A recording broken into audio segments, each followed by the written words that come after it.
Imagínate por un momento cómo sería si, siendo niño, algo invisible comenzara a carcomer tu alma sin que lo sepas.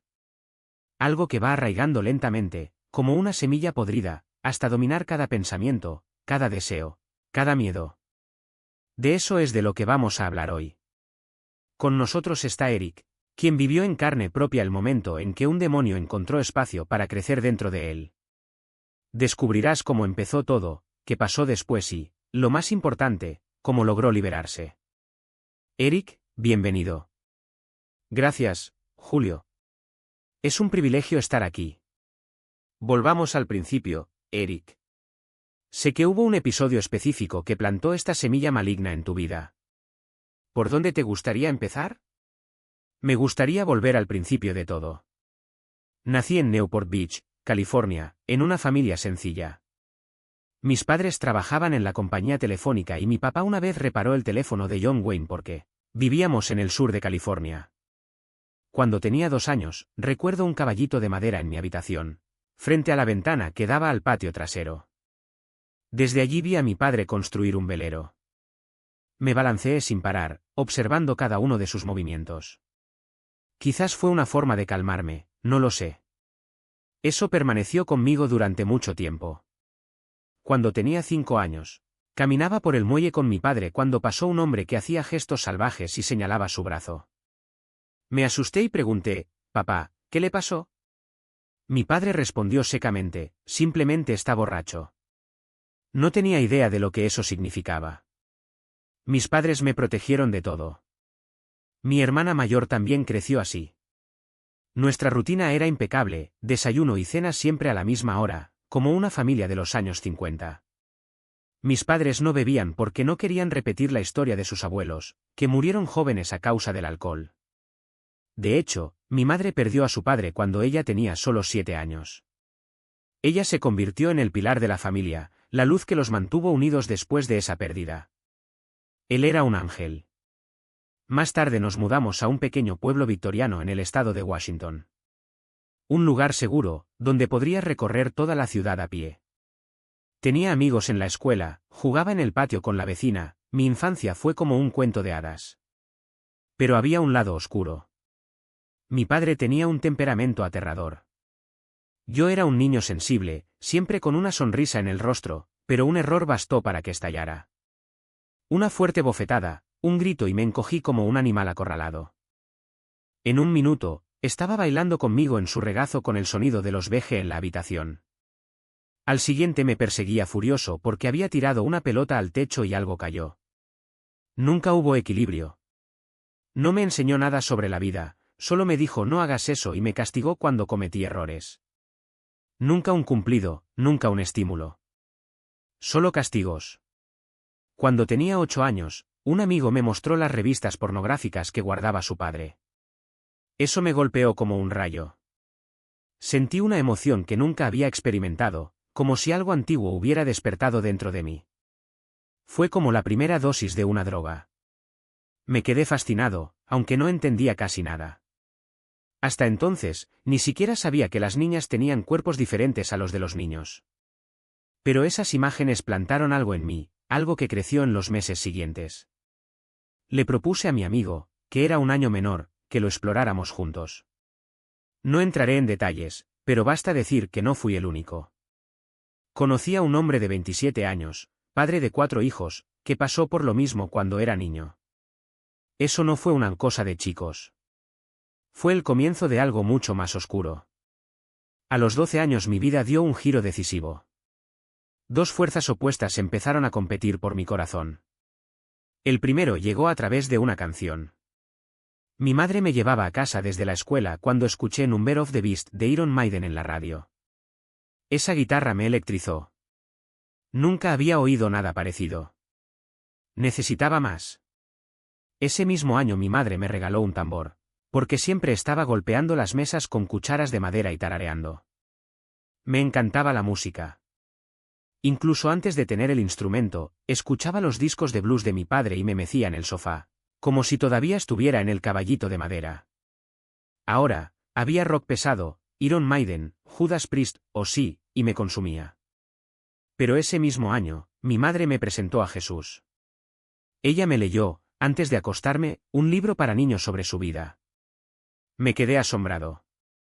Mamá, ¿Jesús es realmente real? ¿Existe el cielo? Ella me cubrió con la manta y dijo que sí. Creí cada palabra. Sin embargo, cuando salió de la habitación, escuché a mi padre llamándola desde el pasillo. Cariño, es hora de ir a dormir. Y yo estaba enojado. Él siempre se la llevaba, obligándome a acostarme temprano mientras los otros niños se quedaban despiertos hasta tarde. Pero Jesús me fascinó. Mis padres me enviaron a un campamento de verano, Camp David Jr., en las afueras de Los Ángeles. Estaba muy apegado a mi madre, así que odié cada segundo. Pasé mis días imaginando cómo escapar.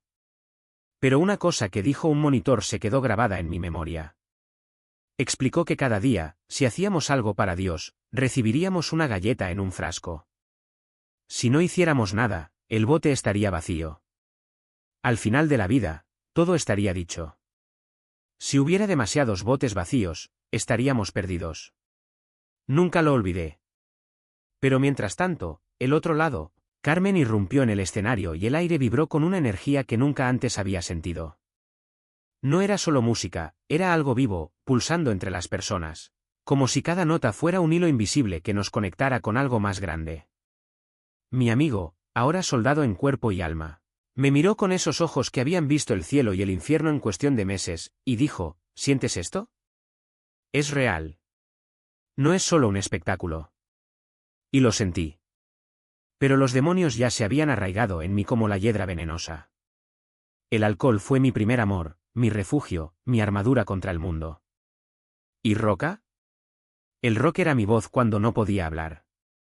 Entonces, incluso con esa ola de algo divino atravesándome en el Tecoume Dome, salí de allí de la misma manera en que entré, con una botella escondida en el bolsillo de mi abrigo y un cigarrillo encendido incluso antes de llegar al estacionamiento. Porque, en el fondo, sabía que ese sentimiento de pertenencia, de paz, era peligroso. Si dejo entrar a Dios, tendría que dejar ir todo lo que me hacía sentir vivo. Y yo no estaba listo. Pero la vida no espera. Mi amigo se fue a Irak y yo me quedé atrás, hundiéndome más en el hoyo que yo mismo cavé. A los 18 años, viviendo en sofás de extraños, ya no era el niño inocente que tocaba la batería en el sótano de sus padres. Ahora, yo era el chico que se despertaba sin saber dónde estaba, con la boca seca y la cabeza palpitante, tratando de recordar el nombre de la última persona que me había ofrecido un lugar para dormir. LSD, marihuana, alcohol barato. Experimenté con todo menos conmigo mismo. Porque en el fondo tenía miedo de lo que me encontraría si me mirara al espejo. Hasta que un día mi amigo regresó. Ya no era el adolescente rebelde que conocía. Era un hombre. Un hombre que había visto cosas que yo ni siquiera podía imaginar, que llevaba cicatrices visibles e invisibles y que, sin embargo, sonreía como si hubiera descubierto el secreto del universo. Allí te rompen, me dijo, pero no para destruirte. Para mostrarte de qué estás hecho. Y luego me habló de la noche en que casi se rindió, de la carta a Jesús, de la presencia que lo llenó como fuego. Esto no es solo una historia, hombre. Es una prueba. Dios no se da por vencido con nosotros, incluso cuando nos damos por vencidos con nosotros mismos. Quería creer. Pero ¿cómo podría creer en algo que nunca me había salvado? Mi madre lloró por teléfono cuando llamé, mi padre ya ni me hablaba, ¿y yo? Solo sabía cómo escapar. Huir de la escuela, de la familia, de las consecuencias, de mí mismo. Hasta que una noche, después de otra borrachera inútil, me desperté en el suelo de un baño público, con sabor a vómito en la boca y un dolor en el pecho que no era solo una resaca. Era algo más profundo, como si mi cuerpo gritara lo que mi mente se negaba a admitir, basta. Fue entonces cuando mi amigo se acercó a mí.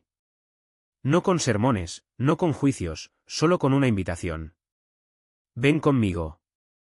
Solo una vez. Y fui. No porque de repente hubiera encontrado a Dios, sino porque, por primera vez en años, alguien me ofrecía algo que no podía nombrar, esperanza. El lugar era una iglesia pequeña, de esas que huelen a café viejo y a madera barnizada. No había luces intermitentes, ni guitarras distorsionadas, ni multitudes gritando. Solo un grupo de personas cantando canciones que no conocía, con voces que temblaban de emoción. Y entonces, en medio de esa sencillez, algo sucedió. No fueron relámpagos que cayeron del cielo, ni una voz atronadora desde arriba. Fue más como un suspiro. Como si, después de años de contener la respiración, finalmente pudiera dejarla salir. No me convertí ese día.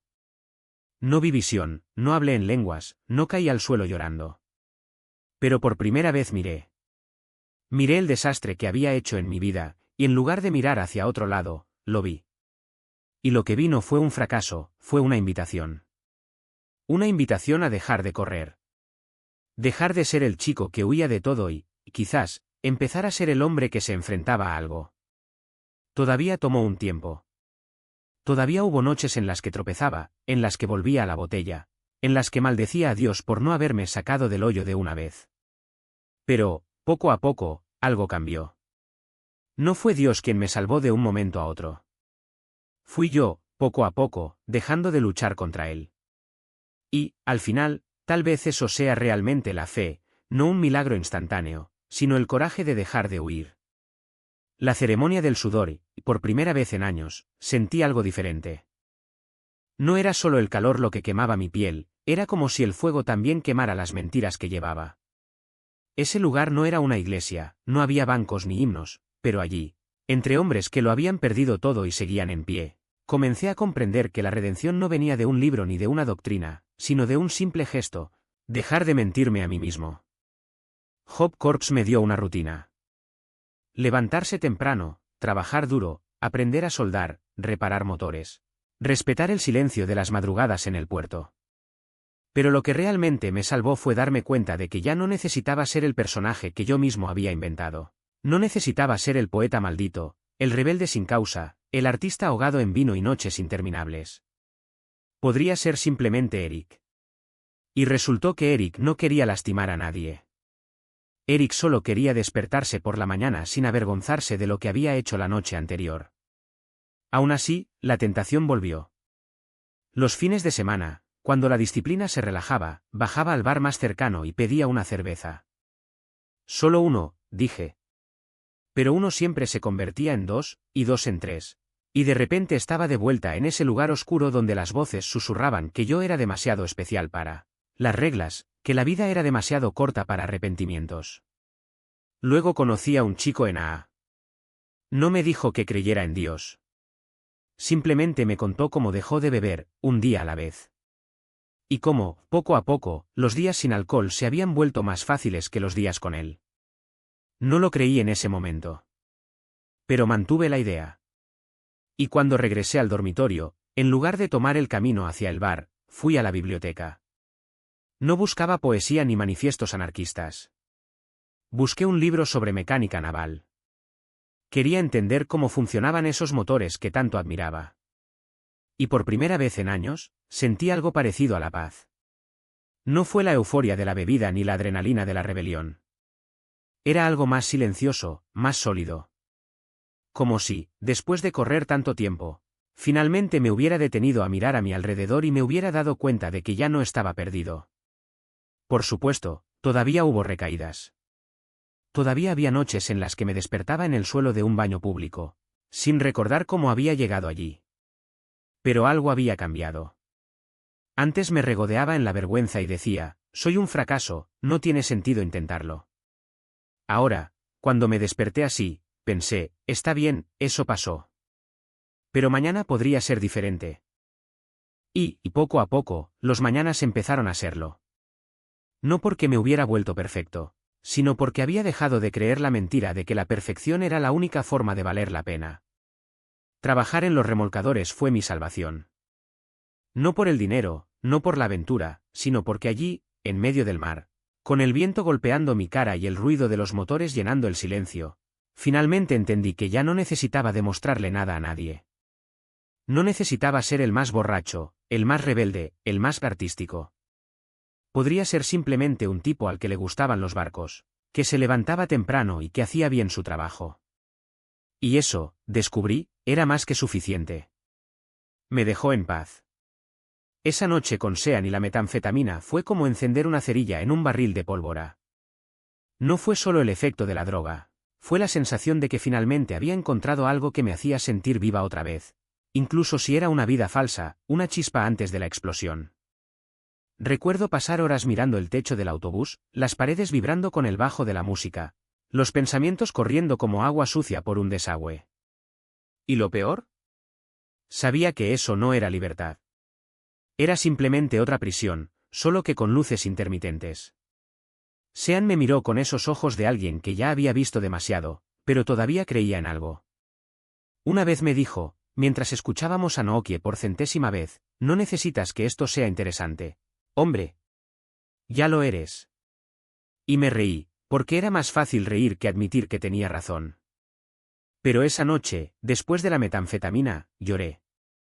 No fue un llanto bonito, de esos que limpian el alma.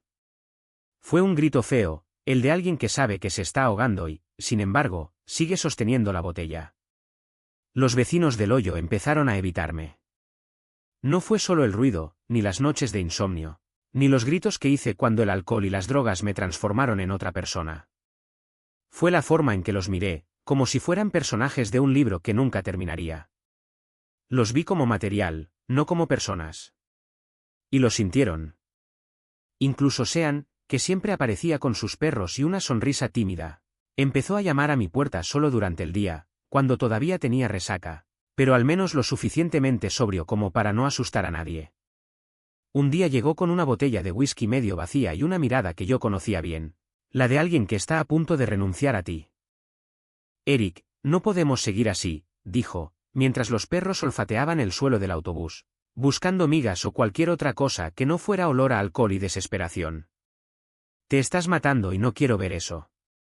Quería responderle que él no entendía, que yo era diferente, que yo controlaba. Pero las palabras murieron en mi garganta, porque en el fondo sabía que tenía razón. ¿Y lo peor de todo? No me importó. Fue en ese momento cuando realmente comencé a escribir. No las páginas sueltas de una novela que nunca saldría, ni las notas de un escritor fracasado, sino cartas. Cartas para mí, para mis padres, para la mujer mayor que me amó cuando no lo merecía. Escribió borracho, escribió drogado, escribió en medio de la noche, cuando el silencio del desierto afuera parecía más fuerte que cualquier música. Y en algún momento me di cuenta de que no eran letras. Eran confesiones. Y las confesiones solo sirven para una cosa, recordarte quién eras antes de perderte. Mis padres, que ya me habían dado tanto, me dieron una oportunidad más. No porque lo mereciera, sino porque sabían que si no lo hacían desaparecería para siempre. Un día mi madre apareció en el autobús con una caja de libros, Hemingway, Bukowski, Kerouac, y una nota. Siempre dijiste que querías ser escritora. Así que escribe. Pero no sobre ellos. Sobre ti mismo.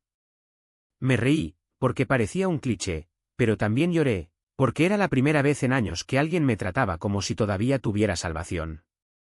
Y entonces, como si el universo hubiera estado esperando este momento, las cosas empezaron a desmoronarse. Sean murió. No por una sobredosis, no por beber, sino por un ataque cardíaco, solo en su remolque, mientras yo estaba en mi autobús, demasiado borracho para contestar el teléfono. Cuando me enteré, fue como si alguien me hubiera desconectado. El agujero estaba en silencio. Los vecinos se alejaron. Incluso los perros de Sean han desaparecido. Y me quedé allí, en medio de la nada, con un autobús lleno de souvenirs y una botella de vodka medio vacía, preguntándome si valía la pena continuar. Fue entonces cuando entendí que la sobriedad no se trata de no beber. Se trataba de no querer ahogarme más. Y ese amor no se trataba de tener a alguien que te aguantara, sino de tener a alguien que todavía creía en ti, incluso cuando tú no creías en ti mismo. Mis padres me regalaron un remolque nuevo. No fue gran cosa, pero fue un lugar para empezar de nuevo. Y comencé. No como los demás esperaban, no como yo había planeado, sino de la única manera que importaba, un día a la vez. Claridad. Estaba desnuda, temblando, con una lata de cerveza desinflada al lado de la cama, como si fuera un suero de supervivencia. El tipo en la esquina de la habitación estaba tocando su ukelele y diciendo, Eric, raro. Eric, raro. No fue una canción, fue un veredicto. Y por primera vez eso no me ofendió. Porque era la verdad. No era solo un borracho, un perdedor, un tipo que se vestía de mujer en medio de la noche mientras los demonios reían en el eco de los parlantes. Yo era un hombre que había dejado de existir. Lo que quedó fue un cuerpo que temblaba, un cerebro que solo sabía pedir más veneno y un alma que ya había dejado de gritar pidiendo ayuda. Pero luego dejó de jugar. Me miró, no con lástima, sino con una curiosidad casi científica, como si yo fuera un experimento que salió mal. Te estás muriendo, hombre, dijo, como si comentara sobre el clima. Y lo peor es que lo sabes y sabes que fue lo más aterrador. Tenía razón. Lo sabía. No era solo el corazón, que ya había dado un aviso con ese dolor que ardía como ácido en el pecho. No era solo el hígado, que ya debía estar más duro que una piedra. Fue el hecho de que ya no sentía nada. No ira. Sin vergüenza. Sin miedo. Solo un vacío tan grande que incluso Miss Bumble, mi abeja imaginaria, había dejado de aparecer. El armario estaba vacío. Y yo también. Fue ese día que algo dentro de mí se rompió, o tal vez era la única pieza que aún no se había roto. Me levanté, tropecé hasta el baño y vomité hasta que no me quedó nada que expulsar. No fue la bebida. Era mi vida. Y por primera vez en años, me miré al espejo y no vi ningún monstruo. Vi a un hombre. Un hombre que tenía 36 años, una caravana prestada, un trabajo que apenas le permitía pagar el alquiler y una colección de errores que llenarían un libro. Pero un hombre. Todavía. La exnovia llegó a casa del trabajo esa noche y me encontró sentada en el suelo de la cocina, con las manos alrededor de un vaso de agua. No fue un gesto de redención. Fue un gesto de supervivencia. No puedo soportarlo más, dije. No fue un grito de ayuda. Era un hecho. Y ella, que me había visto en todos mis peores momentos, no se rió. No lloró. Él simplemente asintió y dijo, entonces detente. Así. Como si fuera la cosa más obvia del mundo. Y tal vez lo fue. Porque al día siguiente me desperté y no bebí. No fue un milagro. No fue fuerza de voluntad. Era simplemente el cansancio de alguien que ya había peleado todas las batallas equivocadas y no tenía más energía que perder.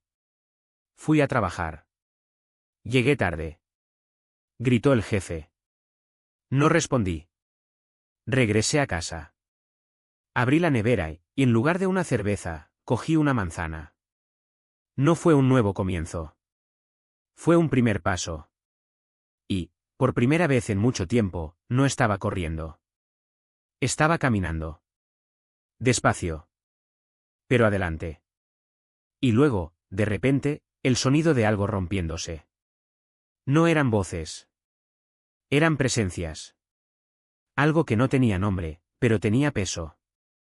Y supe, en ese instante, que no estaba solo en esa oscuridad. No fue el miedo lo que me paralizó, fue el reconocimiento. Porque, por primera vez, vi lo que siempre había estado ahí, escondido detrás de mis excusas, mis adicciones, mis noches interminables. Era una sombra de lo que podría haber sido si no hubiera pasado toda mi vida huyendo. El sudor me corría por la espalda. Mi aliento salió entre pedazos, como si mis pulmones ya no supieran lo que era el aire fresco. Y entonces, en medio de ese caos, una voz, ni la mía ni la de nadie más en la habitación, dijo, «Ya has corrido lo suficiente». No fue una pregunta. Fue una observación. Y algo dentro de mí, algo que ni siquiera sabía que existía, respondió, sí. No había luz. No había ángeles. No había nada más que esa cruda certeza, como si un hueso roto finalmente encajara en su lugar. No estaba allí para deshacerme de los demonios. Yo estaba allí para dejar de alimentarlos. Y cuando abrí los ojos, lo primero que vi fue a mi esposa, sentada a mi lado, con las manos en el regazo, esperando. No había juicio en sus ojos. Solo paciencia. Como si supiera, mucho antes de saberlo, que ese momento llegaría. La ayahuasca no me curó. Ella simplemente me mostró lo que ya sabía pero que tenía miedo de afrontar, que la sobriedad no se trata de no beber. Se trataba de no mentir. Para los demás, para mí. Se trataba de mirarse al espejo y no apartar la mirada. Se trataba de despertarse por la mañana y no necesitar una excusa para existir. Cuando regresamos a casa, las cosas eran diferentes. No porque el mundo hubiera cambiado, sino porque había dejado de luchar contra él. Todavía tuve días malos. Seguía teniendo recaídas, no con el alcohol, sino con el viejo hábito de sabotearme a mí mismo. Pero ahora, cuando sucedió, no me odié a mí mismo. Simplemente respiré hondo y comencé de nuevo. Porque, por primera vez, entendí que empezar de nuevo no se trata de fracasar. Fue lo único que siempre supe hacer. Y entonces, un día, me di cuenta de que ya no contaba los días de sobriedad. Ya no me preguntaba si duraría. Simplemente estaba vivo. Y eso, en sí mismo, fue un milagro mayor que el que cualquier botella podría brindarme. Con esos sonidos extraños, casi sobrenaturales, crujidos, derritiéndose, algo que no es de este mundo. Y sentí que pequeñas cosas me observaban. Hoy sé que eran demonios, pero en ese momento simplemente pensé, hay algo aquí conmigo y no me gustan esos ruidos. Porque me recordó el sonido de una casa ardiendo, cristales rompiéndose, cosas derritiéndose en llamas. Y encima la gente alrededor gemía, vomitaba, como si el aire mismo estuviera contaminado. De repente, el chamán empezó a cantar y yo me aferré a ese canto como si fuera lo único que me mantenía con los pies en la tierra. Entonces algo cambió. Me sentí más cerca de la gente de allí. Y, sobre todo, más cerca de mi padre. La relación con él siempre fue una escalada, años de distancia, de dolor, de silencios que pesaban más que las palabras. Pero, poco a poco, el perdón se abrió camino. Hoy estamos más unidos que nunca. Mañana cumple 83 años y ya tengo el teléfono en la mano, listo para llamar. Me reconcilié con mis padres no una, sino varias veces. Y con quienes más lo necesitan también. Porque limpiar el desastre que dejé atrás no se trataba solo de dejar de beber, sino de arrancar cada raíz podrida que aún me ataba al pasado. Pero no todo fue fácil. Todavía vivíamos en el autobús, sí, un autobús, créanme, cuando decidimos deshacernos del viejo. Cuando bajé las cortinas de la ventana, encontré una viuda negra. Debajo del vehículo, una bolsa llena de jeringas. Símbolos perfectos de la vida que estaba dejando atrás, el veneno, la oscuridad, la autodestrucción. Esa araña, esas agujas, eran recordatorios de quien ya no quería ser. Vendimos el autobús, compramos otro más nuevo y seguimos adelante. Ahora estábamos destinados en las afueras de Austin, experimentando con medicinas naturales. No te voy a decir cuál, porque quiero que lo descubras por ti mismo. Pero esa noche las cosas se salieron de control. Mi esposa y yo estábamos en la habitación, la bebida ya estaba haciendo efecto. El techo empezó a distorsionarse y los colores se movían como si estuvieran vivos. Aquí viene, pensé. Y entonces llegó. El mal viaje. Sabía que sucedería, siempre sucedió. Pero esta vez algo fue diferente. Visualicé lo peor, un arrebato, una llamada al 911. El propietario se enteró de lo que estábamos haciendo y nos echó. Y fue como si el miedo hubiera encendido una mecha. El viaje se convirtió en una pesadilla de 10 horas de duración. No pude soportarlo. No iba a pasar una noche más ahogándome en paranoia, en visiones que me arrastraban al fondo. Entonces hice lo que nunca antes había hecho. Grité, desde mi corazón, Jesús, por favor sácame de esto. Y fue sincero. Tan sincero que escuchó. En un instante, estuvo sobrio. Limpio. Como si alguien hubiera presionado un botón y apagado el caos dentro de mí. Nunca antes había sentido un milagro. Pero ahí, en ese momento, supe que era real. Miré a mi esposa. Ella estaba llorando, pero de alegría, había visto a Jesús. Yo, en cambio, solo sentí alivio. Alivio de ser libre. Y él le dijo, Él está aquí. Ella asintió entre lágrimas. Lo sé. Después de eso, las plantas medicinales perdieron su significado. Ya no los necesitaba. Quería el Espíritu Santo. Empecé a buscar algo más grande, algo que no dependiera de sustancias, de rituales, de nada más que la fe. Un día, Tumbado en el suelo con los auriculares puestos, escuché una hipnosis que invocaba a los arcángeles. Miguel, Gabriel, Rafael. Y entonces lo sentí. Un olor. No era de este mundo, algo antiguo, exótico, como si un incienso milenario me hubiera atravesado. Esto es real, pensé. Ese es el olor de un ángel. En otra ocasión soñé que conocía a alguien, no era Jesús, sino un ser con cicatrices en el rostro, como si hubiera luchado por mí. Hablamos. Me abrazó con un amor que no se podía expresar con palabras. Cuando desperté, lloré toda la mañana. Porque ese amor era diferente. Era tridimensional. Tan intenso que cuando después escuché una canción de Pod, sonó plano. Antes lloraba con esas guitarras, con cada acorde que me recordaba de dónde había venido. Ahora, nada comparado con eso. Empecé a leer la Biblia. Profundizando en los textos espirituales. Observó a los predicadores en YouTube en busca de respuestas. Pero luego vino el revés. En 2020 llegó la pandemia y no me creí la historia. Me quedé en casa, pero no como ellos esperaban. Apenas llevaba máscara. Me entregaron todo, comida, comestibles, más de lo que necesitaba. Y mientras el mundo entraba en pánico, yo volví a caer en viejos hábitos. Todavía luché contra la lujuria, contra la vergüenza que me consumía. Incluso con una mujer increíble a mi lado, ahora mi esposa, pasé horas ideando maneras de hundirme en el pecado. Conduje hasta los estacionamientos de Walmart solo para satisfacerme. Una vez lo hice a 50 millas por hora, en la carretera. Fue agotador. Siempre poniendo excusas, siempre encontrando lagunas jurídicas, incluso los calcetines que usaba podían excitarme. ¿Cómo esto cambió mi vida? Me pregunté a mí mismo. Y, sin embargo, incluso con todos los signos divinos, con mi bautismo en 2019, en las frías aguas de un río en Carolina del Norte, donde lloré un poco antes de discutir después con mi esposa en Burger King, los demonios no me dejaron ir. Hoy sé que si te atacan es porque tienen miedo de perderte. Pero en ese momento sentí que algo andaba mal. No se suponía que fuera así, pensé. Debería ser libre. La pandemia solo empeoró las cosas. Mi negocio online, que iba bien, se vino abajo. De repente se acabó el dinero. Y tuvimos que volver a la casa de su familia en Texas. Y fue un desastre. La pobreza nos aplastó. Las peleas eran diarias. Sobrevivimos gracias a la basura de las tiendas de $1 y ya ni siquiera rezaba. La Biblia permaneció cerrada, acumulando polvo. En su lugar, escuché heavy metalcore, ese sonido que te desgarra la garganta y alimenta la ira.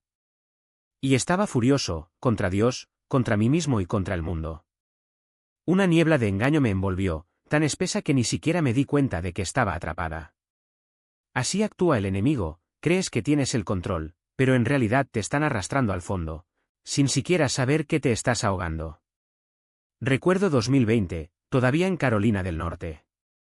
Mi esposa todavía practicaba terapias energéticas, pero amaba al Señor y yo, entre confusión y búsqueda, observaba a los predicadores en línea, tratando de comprender lo que era real. Fue entonces cuando Jesús me habló por primera vez. Estábamos discutiendo sobre espiritualidad y yo, como siempre, quería tener razón.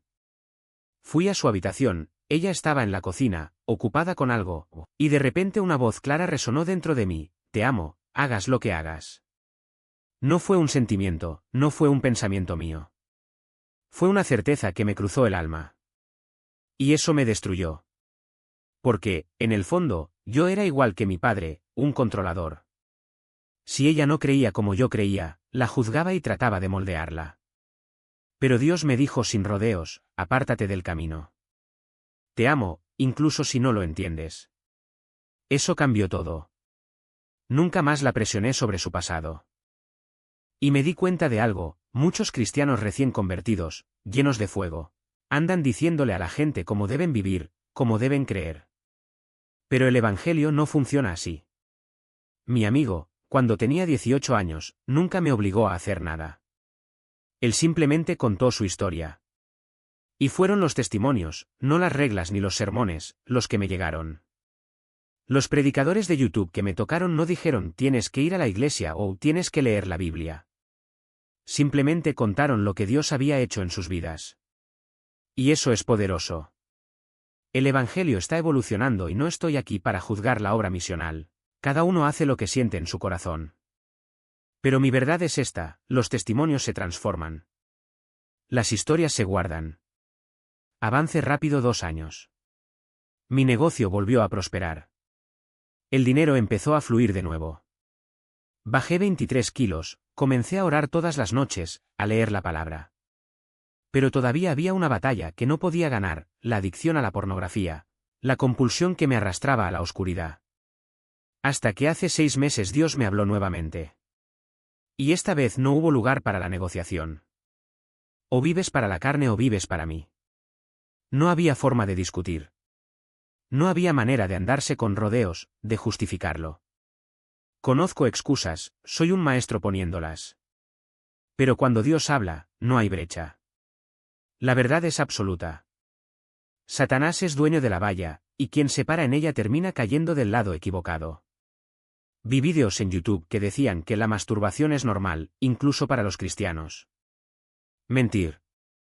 Si estás jugando con fuego, no puedes esperar que el Espíritu Santo obre en plenitud. Y eso lo entendí. Me detuve. Hoy celebro 2 meses sin recaídas. Ya no pienso en esas cosas sucias, no planeo fugas, no me importan las etiquetas.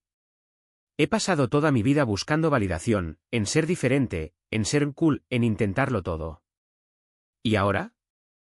Ya no lo necesito. Me casé el fin de semana pasado. Tenía miedo de dar ese paso, miedo de fracasar. Pero Dios no me llamó a la mediocridad. Él me llamó a la libertad. Y luego vinieron las pruebas y cómo llegaron.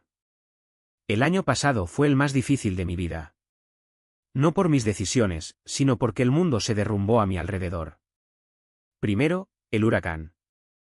Lo viste en las noticias, ese monstruo que arrasó la costa este.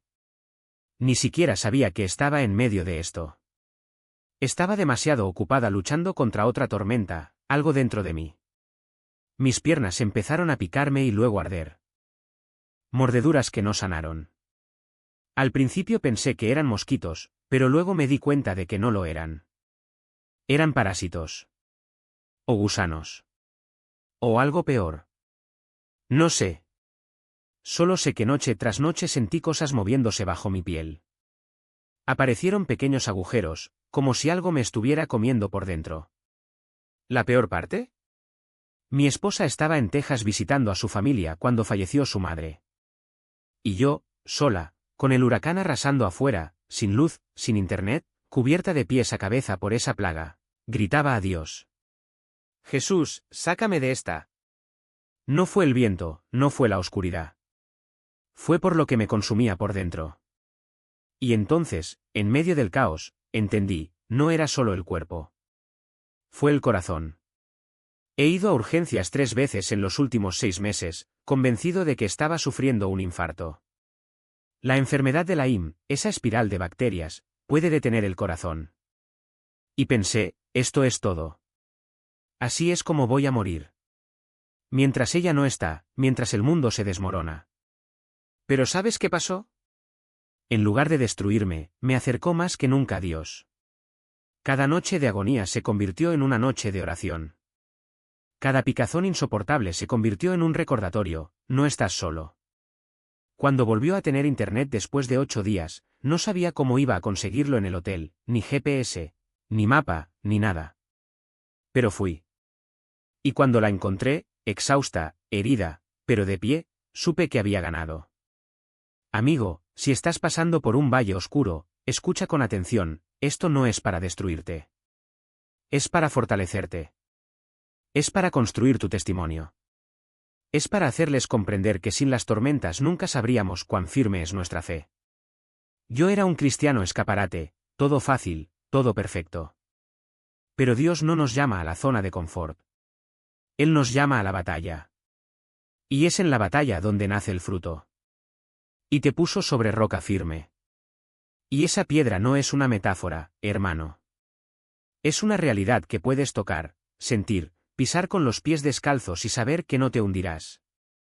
Porque cuando Dios te saca del pozo, no te deja a mitad del camino. No dice, aquí, ahora date la vuelta. No. Él te levanta, te lava el barro de los pies, te seca las lágrimas y te dice, ahora eres mío. Y no soltaré tu mano. ¿Alguna vez te has parado a pensar en lo que significa ser hijo del Altísimo? No es un título bonito para colgar en la pared.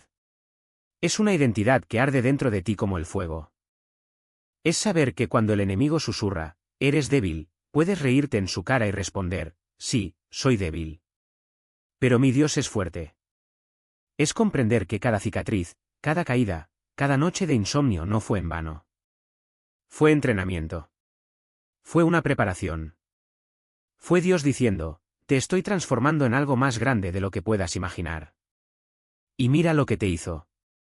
Tú, que creías que eras una causa perdida, ahora estás aquí, con una plataforma, con una voz, con una misión. Ya no te escondes detrás de personajes de películas, adicciones o excusas. Estás de pie con las manos en alto y dices, Señor, aquí estoy. Úsame. Y Él lo está usando.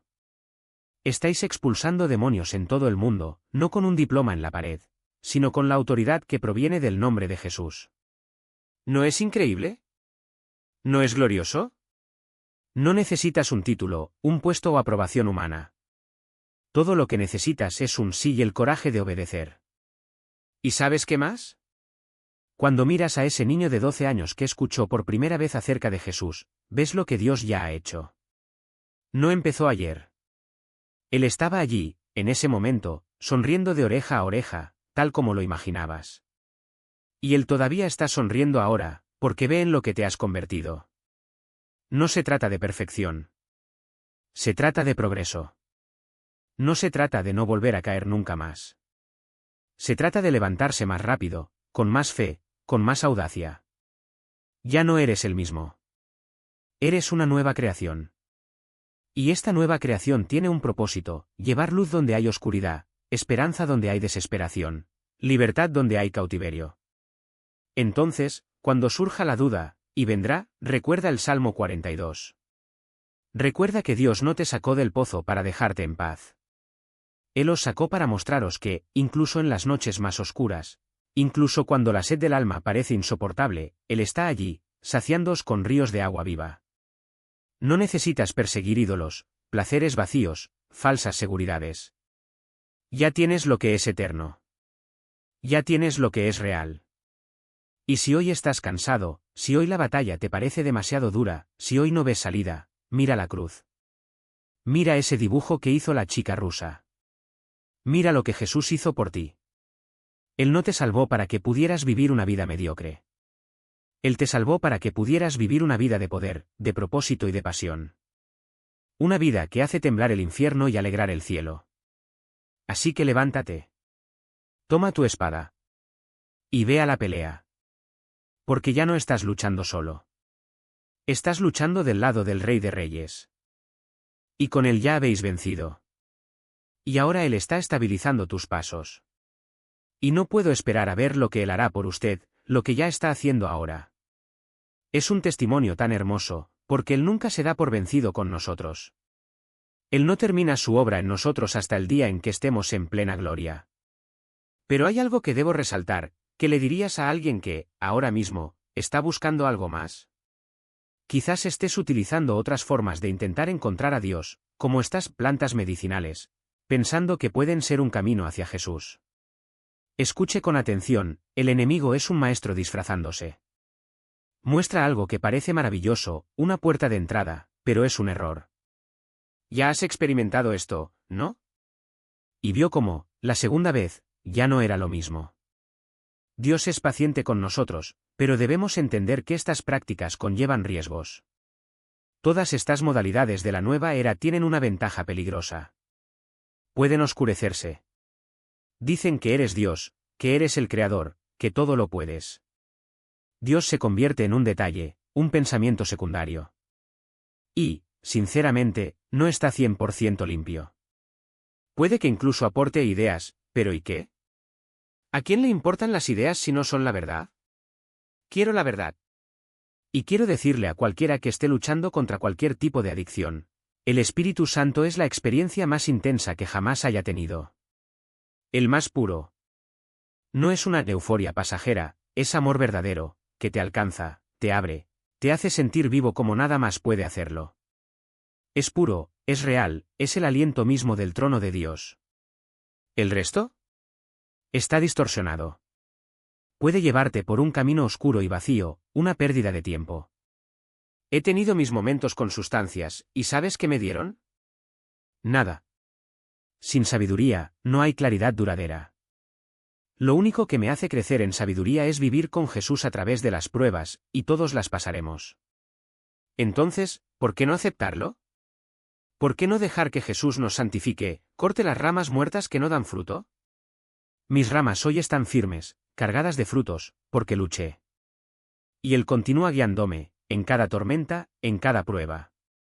Este proceso de poda duele, pero es necesario. Seamos más fructíferos, más parecidos a Él.